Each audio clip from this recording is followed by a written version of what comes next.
Lord. ஆண்டவராகிய இயேசு கிறிஸ்துவின் நாமத்தினால உங்களுக்கு அன்பின் வாழ்த்துக்கள். இன்னைக்கு நாம என்ன காரியத்தை பார்க்க போறோம் அப்படின்னா, யோசுவாவின் புஸ்தகம் 24ஆம் அதிகாரம் 15வது வசனத்தினுடைய கடைசி அந்த பாகத்தை பாருங்க. நானும் என் வீட்டாருமோ வென்றால் கர்த்தரையே சேவிப்போம். ஆமென். பாருங்க, இஸ்ரவேல் ஜனங்க எல்லாரும் என்ன பண்ணாங்கன்னா, ஆண்டவருக்கு விரோதமா என்ன பண்ணாங்க, முறுமுறுத்தாங்க. அவங்க எவ்வளோதான் அவங்கள நடத்தி வந்தாலும் என்ன பண்ணாங்க, எல்லாரும் முறுமுறுத்தாங்க. ஆண்டவரை விட்டு என்ன பண்ணாங்க, அவங்க அந்த கத்தருக்குள்ள அந்த கட்டளைக்குள்ள அவங்க வர்றதுக்கு என்ன பண்ணாங்கன்னா, ரொம்ப அவங்க கடின இருதயம் உள்ளவர்களா என்ன பண்ணாங்க, இருந்தாங்க.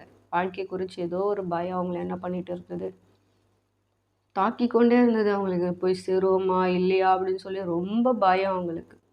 ஆமென்.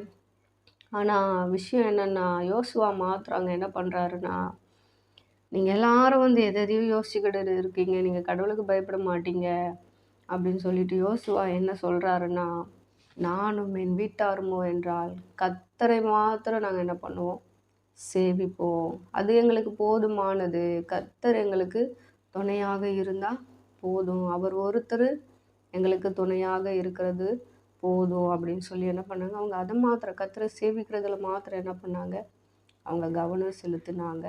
மற்ற காரியங்களை குறித்து அவங்க என்ன பண்ணலை, எதையும் அவங்க சிந்திக்கல. அவங்க அதை வீணாக போட்டு என்ன பண்ணிக்கல, குழப்பிக்கல. இன்றைக்கும் பிள்ளைகளை நம்மளுடைய வாழ்க்கையில் கூட நாம் இப்படித்தான் அநேக காரியங்களை குறித்து நம்ம என்ன பண்ணுறோம், குழம்பி போயிருக்கிறோம். நிறைய காரியங்களை குறித்து நம்ம என்ன பண்ணுவோம், எல்லாத்தையும் யோசித்து யோசித்து யோசித்து நம்ம நிறைய காரியங்களை விட்டுருவோம். ஆனால் இன்றைக்கி தேவையானது என்னென்னா, நானும் என் வீட்டாரும் என்றால் கர்த்தர் மாத்திரம் நாங்கள் சேவிப்போம், அது போதும்.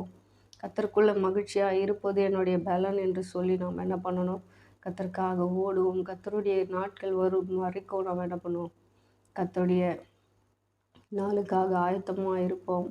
கர்த்தர் உங்களையும் என்னை ஆசீர்வதிப்பாராக. தேங்க்யூ. God bless you.